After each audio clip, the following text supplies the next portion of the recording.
अस्सलामु अलैकुम वरहमतुल्लाहि वबरकातुह।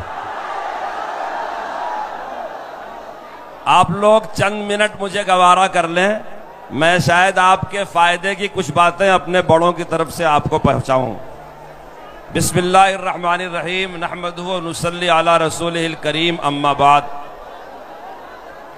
हजरत अमीर शरीयत मौलाना अहमद वली फैसल रहमानी दामत बरकातुहुम व दीगर अकाबिर उलमाए किराम, मिल्ली और समाजी कायदीन, नौजवान दोस्तों, बिहार, झारखंड, उड़ीसा और मगरबी बंगाल के इमारत शरिया की आवाज़ पर पटना के गांधी मैदान में अपनी कुर्बानियों के साथ तशरीफ़ लाने वाले साथियों, अल्लाह ताला आपके आने को कबूल फरमाए और जिस मकसद से आप ये कुर्बानी दे रहे हैं, अल्लाह ताला उस मकसद में आपको 100% कामयाब फरमाए। मैं इस अज़्म और यकीन के साथ आपके दरमियान खड़ा हूं कि ये गांधी मैदान नहीं बल्कि ये नफरत और जुल्म का कब्रिस्तान है। इंशाअल्लाह जितने नफरत और जुल्म की आंधियां उठेंगी, इसी गांधी मैदान में वो अपनी मौत मर के दफन हो जाएंगी। शर्त यह है कि आप में शऊर होना चाहिए और हौसला होना चाहिए। हम लोग इस वक्त यहाँ वक्त बचाओ और दस्तूर बचाओ तहरीक में शरीक है। आप जानते हैं तहरीकें चलाने के लिए बड़े शऊर की ज़रूरत है, बड़े बेदारी की ज़रूरत है, बड़े कुर्बानी की ज़रूरत है। हमको हमारे इस मुल्क में उलझा करके रखा जाता है। इस मुल्क का दस्तूर सेकुलर दस्तूर है। उस दस्तूर ने हर हिंदुस्तानी को बराबर का दर्जा दे रखा है। कोई ज़माना हिंदुस्तान में था कि कोई राजा हुआ करता था, कोई बादशाह हुआ करता था, लेकिन संविधान ने, दस्तूर ने हर हिंदुस्तानी को बादशाह बना दिया है। हम एक आज़ाद कौम है। कोई हमारे ऊपर किसी भी साजिश के साथ हुक्मरानी नहीं कर सकता। यहाँ कोई आका नहीं है, कोई गुलाम नहीं है, कोई मालिक नहीं है, कोई ममलूक नहीं है। हर हिंदुस्तानी बराबर का हक रखता है और वो आज़ाद है। उसकी जान माल महफूज है, इज्जत आबरू महफूज है। कोई हाकिम और कोई महकूम नहीं है। मुल्क के संसाधनों पर, मुल्क की चीजों पर किसी का ज्यादा और किसी का कम दर्जा नहीं है। जमीयत उलमाए हिंद ने मुसलसल तहफ़्फ़ुज़ आईन कॉन्फ्रेंस किया, तहफ़्फ़ुज़ जमहूरियत कॉन्फ्रेंस किया है, कौमी यकजहती की कॉन्फ्रेंसें किया है, दीगर मिल्ली मसाइल पर जमीयत उलमा ने इसी बिहार में, इसी पटना में कई इजलास किया है। वक्फ जिसके हवाले से आज आपका ये जलसा है,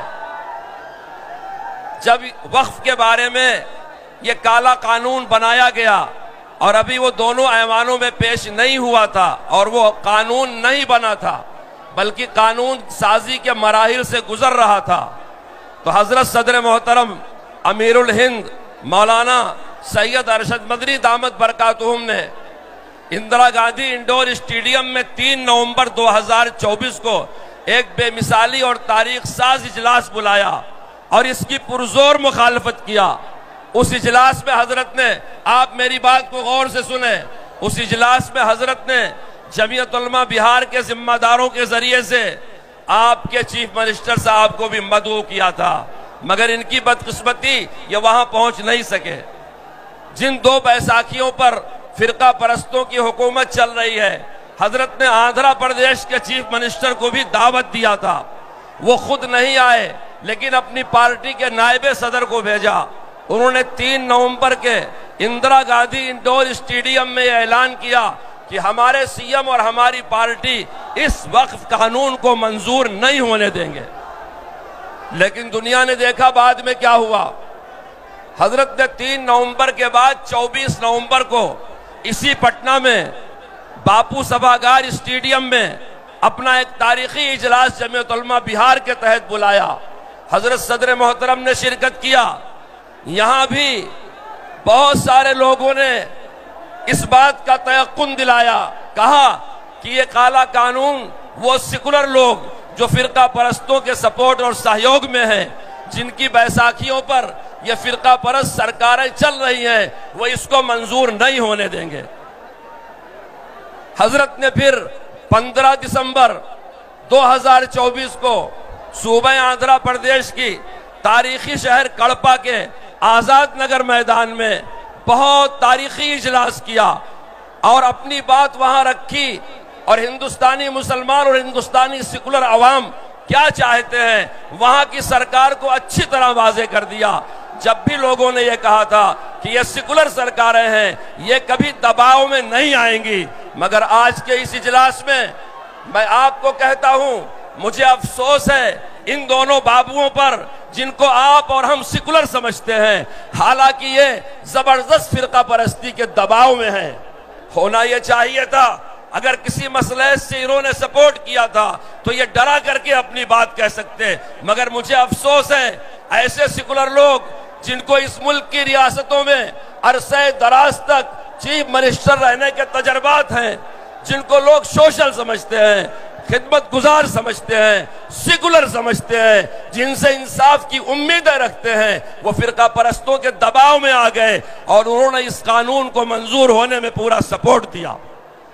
जब सदर जमहूरिया के दस्तखत हो गए तो हजरत सदर मोहतरम ने सुप्रीम कोर्ट में इस कानून को चैलेंज किया, क्योंकि इन मराहिल से गुजरने के बाद वही एक रास्ता हमारे पास बाकी रह जाता है कि हम अपने मुल्क की सबसे बड़ी अदालत से रुजू हों और उससे इंसाफ की गुहार लगाएं। और बहुत सारे लोगों ने रिट पिटीशन दाखिल किया, लेकिन मेरे दोस्तों, जिन 5 लोगों को सुप्रीम कोर्ट के सीजीआई के सामने अपनी बात कहने का मौका दिया गया, उनमें जमीयत उलमा के वकील कपिल सिबाल नंबर अव्वल पे थे, जमीयत उलमा हिंद के वकील ने और दीगर वकला ने जवाब और जवाबुल जवाब के तौर पर अपनी बात पेश किया।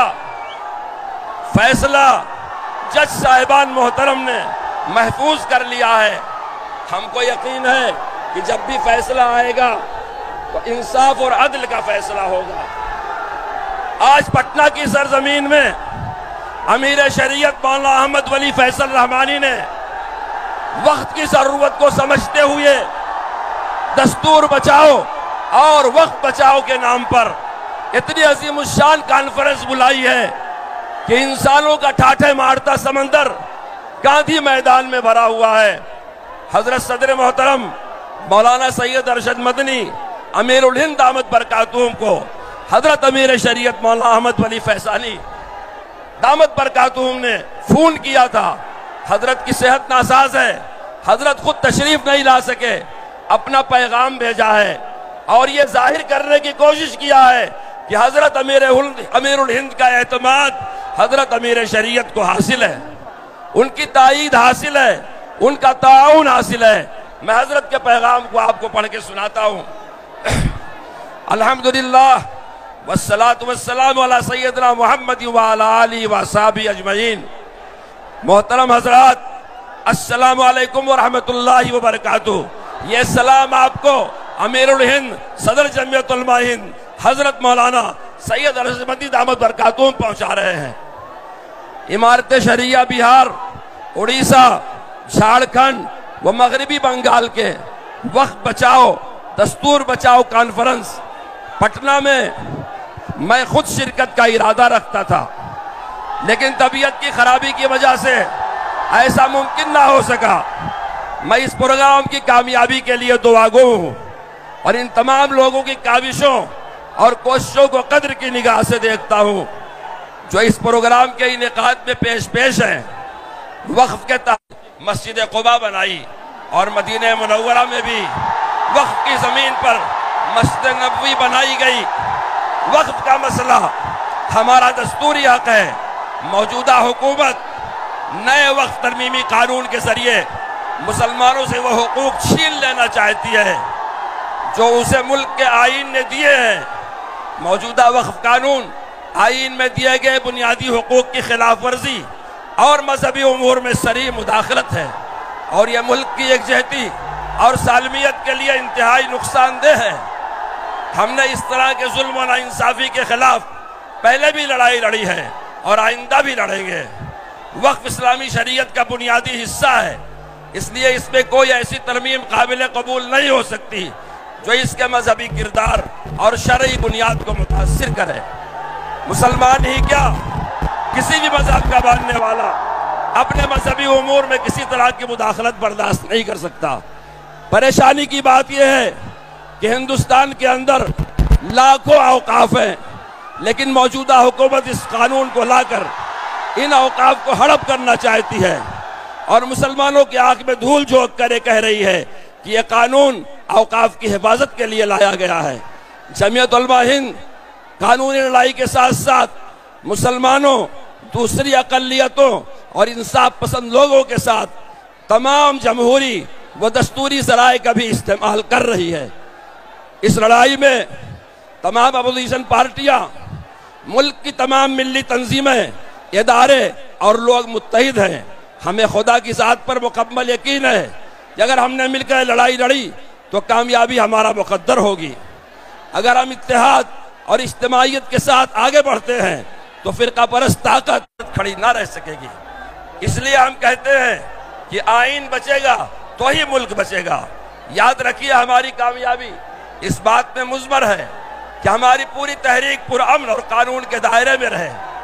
हमारे प्रोग्रामों में इंसाफ पसंद बिरादरान वतन की भी एक बड़ी तादाद मौजूद रहे और आज अल्हम्दुलिल्लाह यहाँ है। खुद औकाफ की जमीनों पर कब्जा कर रखा है। हमारी पूरी कोशिश होनी चाहिए कि अक्सरियत के जहनों में वक्फ के मुतालिक जो गलत बातें भरी जा रही हैं उनको कबा हक़्क़ुहू दूर करें। जमीयत उलमा अपने आईनी हुकूक का इस्तेमाल करते हुए वक्फ तरमीमी कानून के खिलाफ अदालत में गई।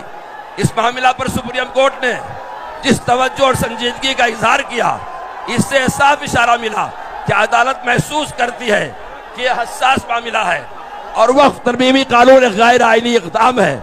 मुख्तलिफ समाअतों के दौरान जमीयत उलमा हिंद के सीनियर वकील एडवोकेट कपिल सिबाल ने मुदल्लल बहस किया। इनकी जो आखिरी बहस थी वह बहुत पुरअसर थी। अदालत ने फरीक़ैन के दलाइल और बहस सुनने के बाद फैसला महफूज कर लिया है। उम्मीद है कि फैसला इंशाअल्लाह आईन की बालादस्ती को बरकरार रखेगा और हमारा मजहबी दस्तूरी हक हमको मिलेगा। अफसोस की बात यह है कि मुल्क को वैसी हालत में पहुंचा दिया गया है कि इंसाफ की तलाश भी अब मजहबी चश्मा लगाकर देखा जा रहा है। बिस्मिल्लाहिर्रहमानिर्रहीम। बच्चों बात सुनो, खामोश हो जाओ। मैं 5 गिनता हूं, वहां से पीछे हर एक आदमी को 5 कदम लेना है पीछे। 5 कदम लेना है पीछे, हर एक आदमी को 5 कदम लेना है पीछे। 5 कदम पढ़ो सुभान अल्लाह। एक कदम पीछे जाओ, एक कदम पीछे जाओ, सुभान अल्लाह। एक कदम पीछे चलो।